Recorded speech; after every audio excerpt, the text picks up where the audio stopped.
Pronto, pessoal, voltando e vamos para uma parte mega ultra power importante, que é em relação às empresas públicas, sociedades de economia mista. Eu disse para vocês, o regime delas, lembrando que regime é conjunto de normas e princípios, é um regime de direito privado. Só que, na verdade, o regime não é integralmente privado, porque necessariamente eu tenho que usar algumas normas de direito público. Deixa eu fazer uma analogia com vocês meio louca, mas eu juro que funciona.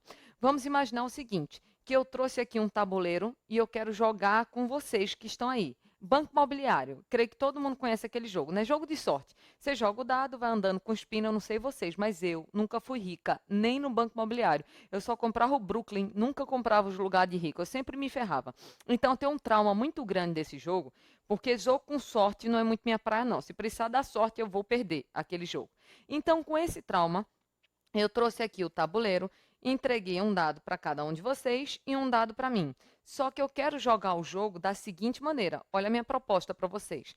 Eu, Ana Cláudia, posso jogar o dado quantas vezes eu quiser, até meu pino cair exatamente na casinha que eu quero. Agora vocês só podem jogar o dado uma única vez. Vocês querem brincar comigo? Claro que não. Vocês estão olhando para minha cara e dizendo assim, sabe brincar? Não é? Brinca sozinha, engole teu dado, engole teus pinos. Não sabe brincar. Por que que eu não sei brincar? Porque se todo mundo está jogando o mesmo jogo, todo mundo tem que jogar jogando com as mesmas regras. Esse é o raciocínio lógico do Banco Imobiliário, dos jogos de sorte e das empresas públicas e sociedades de economia mista. Aí você faz, não entendi a analogia. Fácil. Imagina o seguinte, aqui está Caixa Econômica e Banco do Brasil, bancos que pertencem à administração.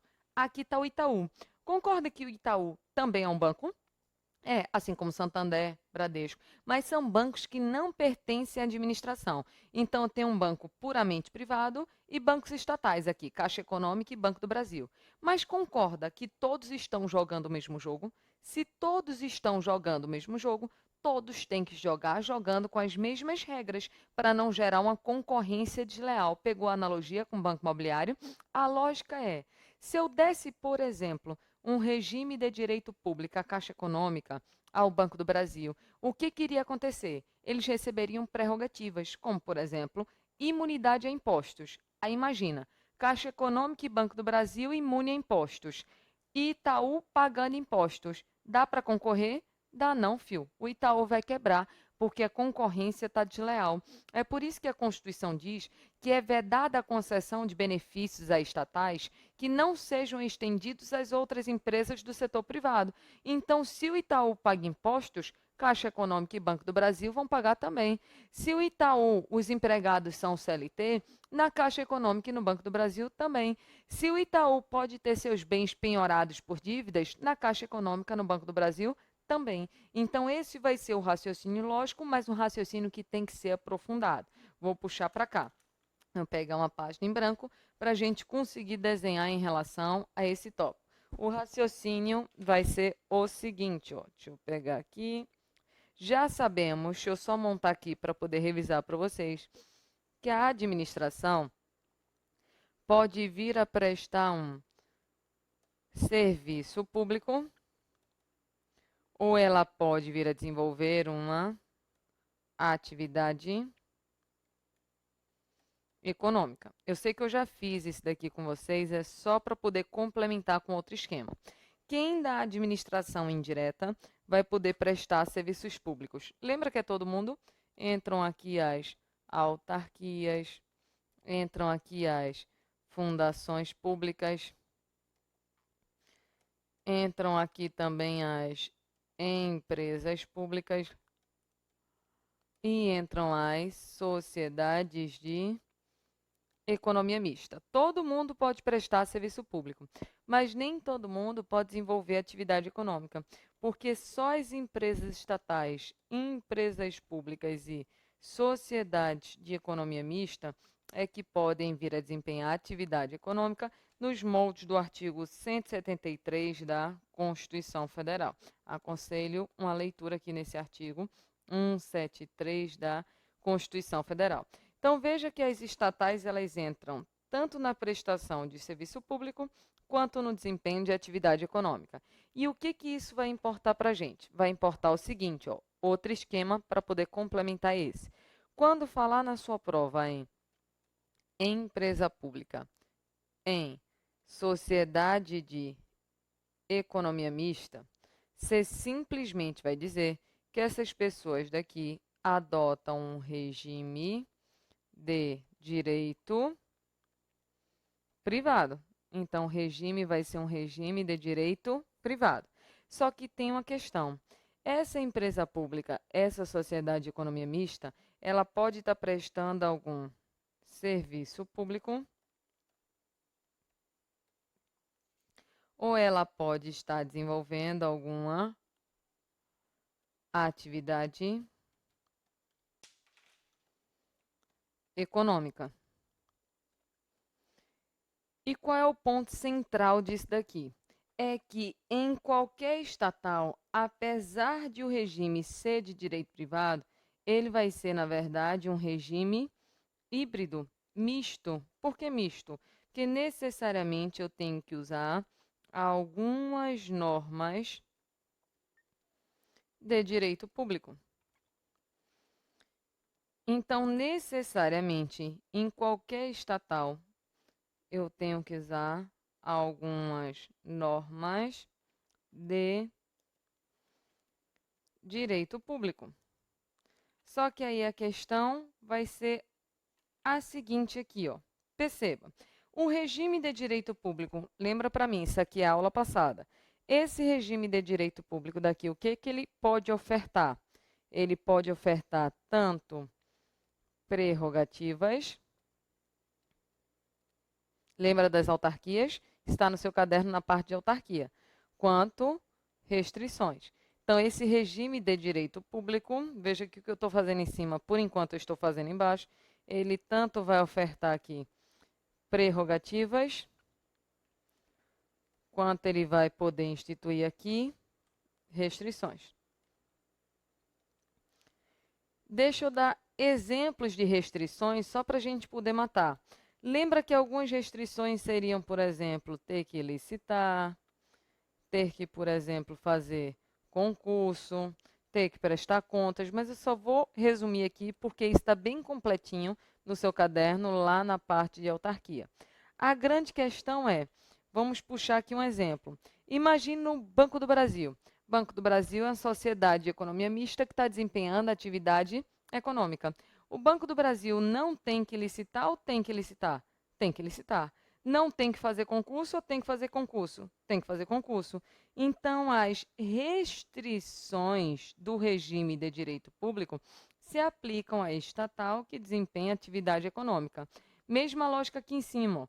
Quando eu tenho, por exemplo, os Correios, empresa pública que presta serviço público, tem que licitar, tem que fazer concurso. Então, as restrições aqui do regime de direito público se aplicam às empresas estatais. Daí você já percebe a seguinte afirmativa. Se disser na sua prova que as estatais elas possuem um regime integralmente privado, está falso, porque necessariamente eu tenho que usar algumas normas de direito público. Só que aí vamos para uma questão. E as prerrogativas? Imagina, imunidade a impostos. Você acha que aquela estatal que desempenha atividade econômica seria correto oferecer para ela prerrogativas? Não. Por que não? Porque iria gerar uma concorrência desleal. Se, por exemplo, eu dou imunidade tributária ao Banco do Brasil e obrigo o Itaú a continuar pagando impostos, a concorrência está sendo desleal. Então, as pessoas aqui, as empresas públicas e sociedades de economia mista que desempenham atividade econômica, elas têm um regime de direito privado, que na verdade é híbrido, porque usam algumas normas de direito público, mas elas só usam as normas relativas às restrições do regime público e não em relação às prerrogativas. Beleza? Esse primeiro ponto daqui. Já em relação àquele que presta serviço público, já sabemos que as restrições também se aplicam. E as prerrogativas? Isso daqui vai depender de cada caso. Não posso dizer de plano quais seriam as prerrogativas, porque vai depender de cada caso. Como assim vai depender de cada caso, professora? Bem fácil isso daqui. Imagina o seguinte, tem uma decisão muito famosa do Supremo Tribunal Federal em relação aos Correios. Vamos pensar primeiro nos Correios. Correios é a empresa pública que desempenha o serviço postal. E esse serviço, ele é desempenhado em característica de monopólio, ou seja, só os Correios vão desempenhar aquela atividade. Então, olha a pergunta. Se eu der algumas prerrogativas aos Correios, estou atrapalhando alguém? Não, porque ela não tem concorrência. Ela está desempenhando a atividade em característica de monopólio. E outra, se eu der prerrogativas, como eu não atrapalho ninguém e ela presta serviço público, tecnicamente isso é melhor para a coletividade? É, porque tecnicamente, se ela ganha prerrogativas, ela vai conseguir desempenhar o serviço público da melhor maneira possível. É por isso que na decisão clássica do Supremo em relação a esse ponto específico dos Correios, diz que os Correios têm imunidade a impostos para desempenhar as suas atividades essenciais, diz que os Correios têm privilégios processuais, aqueles mesmos privilégios que a gente viu para a autarquia, por exemplo, prazos em dobro, pagamento diferenciado. Então, ela vai ter, prerrogativas, por exemplo, imunidade a impostos, privilégios processuais. Os bens dos Correios são impenhoráveis, ou seja, eles não vão estar sujeitos a penhora para poder vender. Então, aquelas prerrogativas que a gente viu vão se aplicando aos Correios. Mas veja que eu estou dizendo que é em relação aos Correios, foi uma decisão específica. Não quer dizer que toda empresa pública ela vai ter esses mesmos benefícios. Vai depender de cada caso, de cada decisão judicial. Porque se, por exemplo, ela está desempenhando serviço público, mas as prerrogativas de alguma forma atrapalhariam uma outra empresa, eu não posso conceder, porque iria gerar uma concorrência desleal. É por isso que aqui, quando eu falo de empresa pública, sociedade de economia mista, se perguntar seco na sua prova, não tenha medo de ser feliz. Perguntou seco, o regime vai ser aqui um regime de direito privado, tá certo? Mas saiba que o regime, na verdade, é híbrido, porque eu uso necessariamente algumas normas de direito público a depender de cada caso. Poderão, no caso aqui, as empresas públicas e sociedades de economia mista, elas sofrem restrições, mas as prerrogativas dependem de cada caso. Já a estatal, que desempenha atividade econômica, ela está sujeita às restrições, mas não às prerrogativas. Então, veja que aqui no seu slide, eu já tinha colocado que o regime é direito público, mas que, na verdade, ele é híbrido, porque eu vou usar algumas normas de direito público, como, por exemplo, a exigência de fazer concurso e a exigência de licitar. Aí nós vamos caminhando e a próxima linha é super fácil, porque na verdade a próxima linha a gente já estudou, que diz o seguinte, as estatais podem prestar tanto o quê? Serviço público, exemplo clássico, Correios, como podem desenvolver atividade econômica. Um exemplo clássico aqui também, o Banco do Brasil, que foi exatamente esse esquema que nós fizemos aqui. As estatais podem prestar tanto serviço público, quanto podem vir a desenvolver uma atividade econômica. Beleza? Esse ponto a gente já tinha visto. Um outro tópico que nós vamos analisar é que as estatais, elas não se submetem à falência. Para isso daqui eu vou fazer uma explicação simples e depois eu falo o que está na lei. Já sabemos o seguinte, quando eu tenho aqui uma empresa pública, uma sociedade de economia mista, elas vão nascer como? Elas vão ser autorizadas por uma lei específica e depois vai ser feito aqui o registro. Isso daqui é para criar. E se eu quiser gerar extinção? A extinção também vai ter que ser autorizada por uma lei específica. E nesse caso, como eu estou trocando uma coisa, vai ser feito lá uma averbação. Averbar é simplesmente trocar o que já estava escrito. O que eu quero chamar a sua atenção não é nem para essa parte de registro, nem para essa parte de averbação. É para isso daqui, Elas nascem por meio de autorização em lei específica. Então, pela simetria, princípio da simetria, quando a estatal for ser extinta, ela precisa também de uma lei específica. Aonde eu estou querendo chegar? existe uma lei de falência. Então, existe aqui a Lei Geral de Falência. Essa lei é usada para todas as pessoas jurídicas do setor privado, indústria, comércio e tudo mais. Numa linguagem muito simples, porque falência não vai perguntar na sua prova de direito administrativo, porque isso já é outra matéria, isso já é direito empresarial, mas quando aquela pessoa jurídica está com muito mais débitos do que créditos e ela não tem como saldar aqueles débitos, ela vai entrar no procedimento de extinção para poder decretar a sua falência. Beleza, então tem um procedimento de falência. Só que essa falência daí é uma lei geral para todas as instituições do setor privado.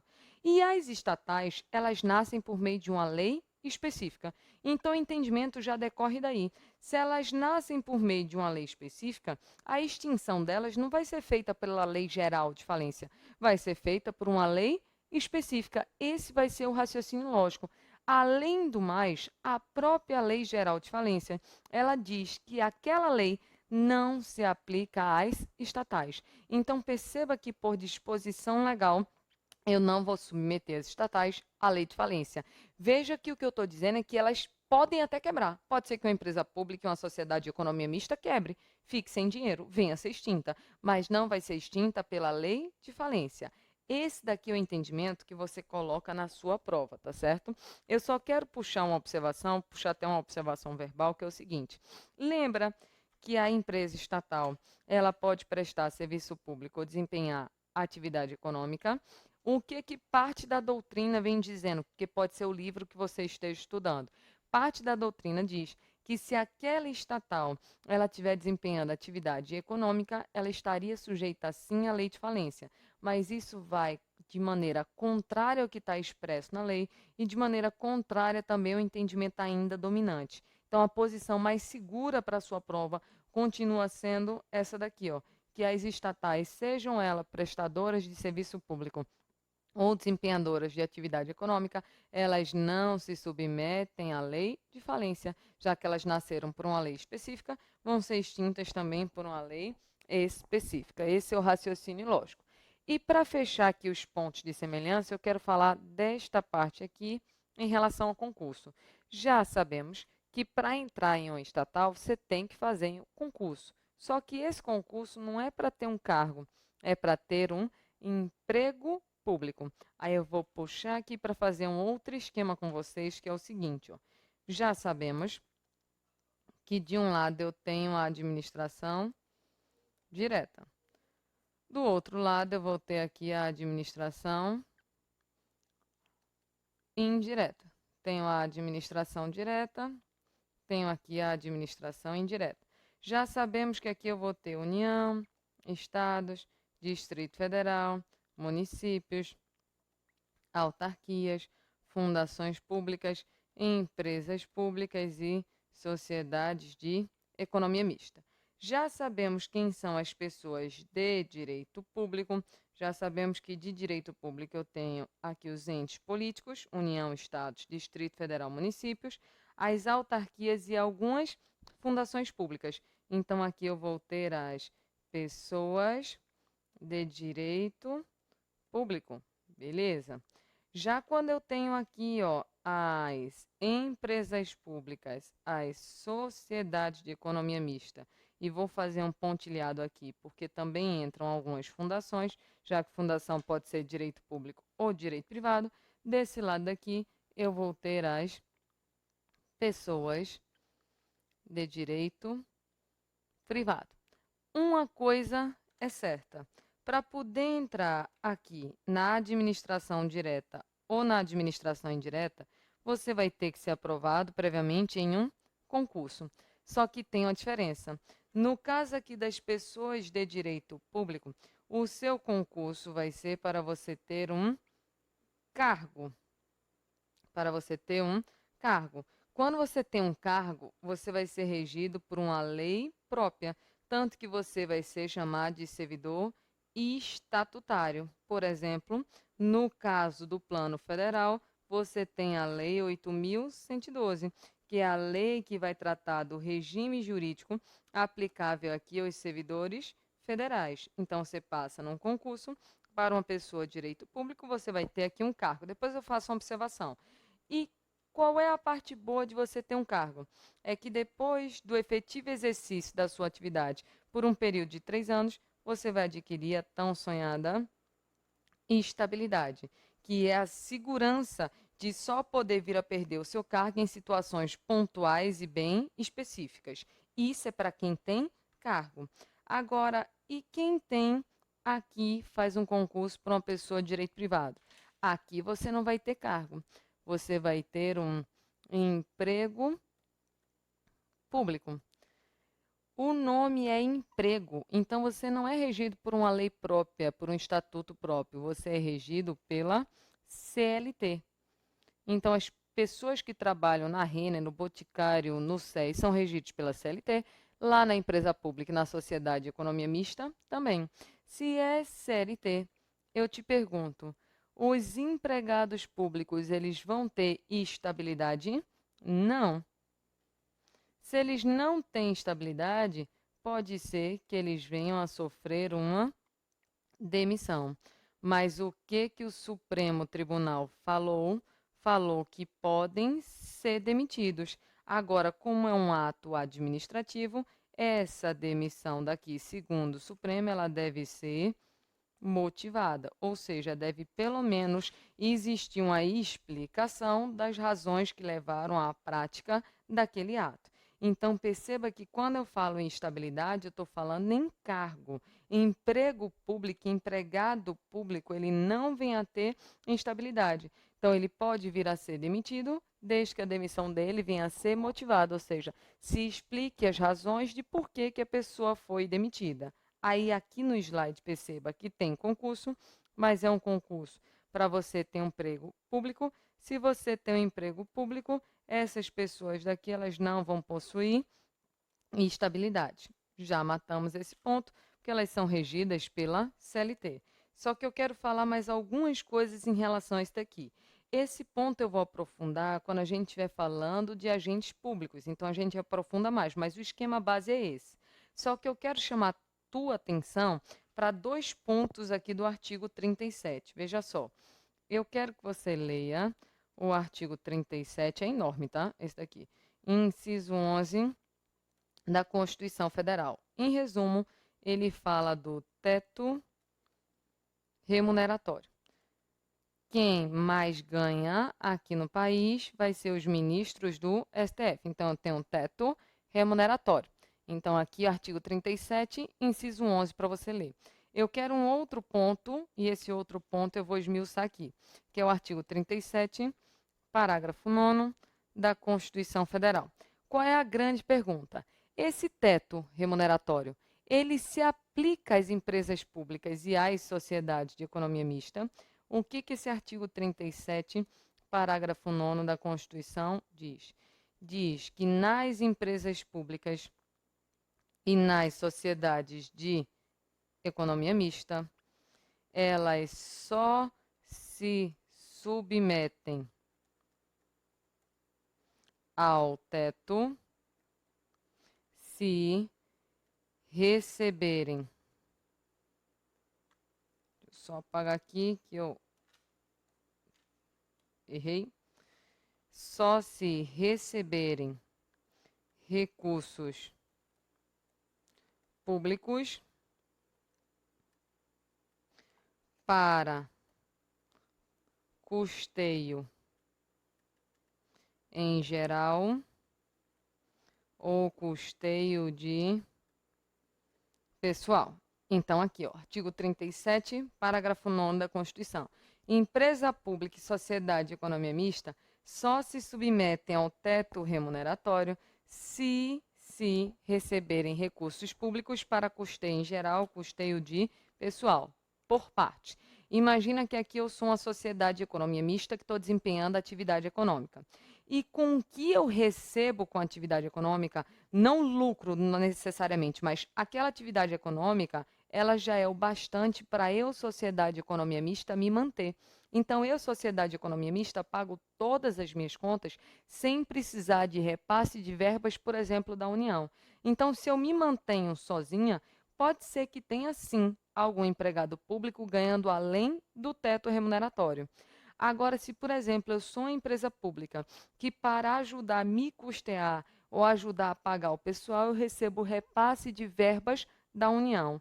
Nesse caso daí, no máximo, os meus empregados públicos, eles ganham até o teto remuneratório. Então, perceba que na estatal, o respeito ao teto vai depender se existe ou não repasse de recursos públicos. Se na estatal existe repasse de recursos públicos, o empregado público só ganha no máximo até o teto. Agora, se na estatal, a estatal se mantém sozinha aqui, não precisa de repasse de verbas para seu custeio em geral, para custeio em pessoal, pode ser que tenha algum empregado público ganhando além do teto. Então, são dois pontos interessantes para você analisar aqui do artigo 37, que falam do teto remuneratório e da aplicação desse teto às empresas públicas e às sociedades de economia mista. Então, aqui os pontos de semelhança eram esses tópicos que eu queria falar com vocês, só que claro que se elas têm nome diferente, elas também vão ter alguns tratamentos diferentes. É por isso que nós vamos ter que analisar também aqui os pontos de distinção. Empresa pública, mesmos exemplos, tá? Caixa Econômica e Correios, só para facilitar aqui. Sociedade de Economia Mista, eu tenho Banco do Brasil e eu tenho aqui a Petrobras, beleza. Perceba que com essa tabela nós vamos matar de fato o que importa para a sua prova. A primeira linha aqui fala do capital. O capital das estatais é diferente, porque empresa pública. Vou até contar um fato que aconteceu uma vez comigo. Eu acho que todo mundo já fez alguma prova doido cego na vida, né? Eu me lembro quando eu tinha 17 anos, mal tinha acabado de entrar na faculdade, meu pai disse, vai ter um concurso do Detran. Aí me inscreveu, eu não sabia nem para onde ia aquilo ali, nem tinha visto as matérias de direito ainda. Aí eu me lembro claramente que eu li uma questão que dizia assim, a empresa pública é uma pessoa de direito público. Eu fiz certo, né? Se é empresa pública, é direito público. Foi a única questão que eu marquei com muita certeza. E de cara foi a que eu errei. Porque a gente já sabe que empresa pública é uma pessoa de direito privado. E por que diabos o nome é empresa pública? Por causa disso daqui, ó, do capital da empresa pública. O capital da empresa pública, ele é integralmente público, ou seja, não vai admitir a participação de particulares. Em um exemplo mais técnico aqui, quando eu tenho uma empresa pública, quando eu tenho aqui, vou separar para ficar mais organizado. Quando eu tenho aqui uma empresa pública e a questão vem falando do capital, o capital só pode pertencer à administração. Quando eu falo em administração, entra tanto a administração direta quanto entra a administração indireta.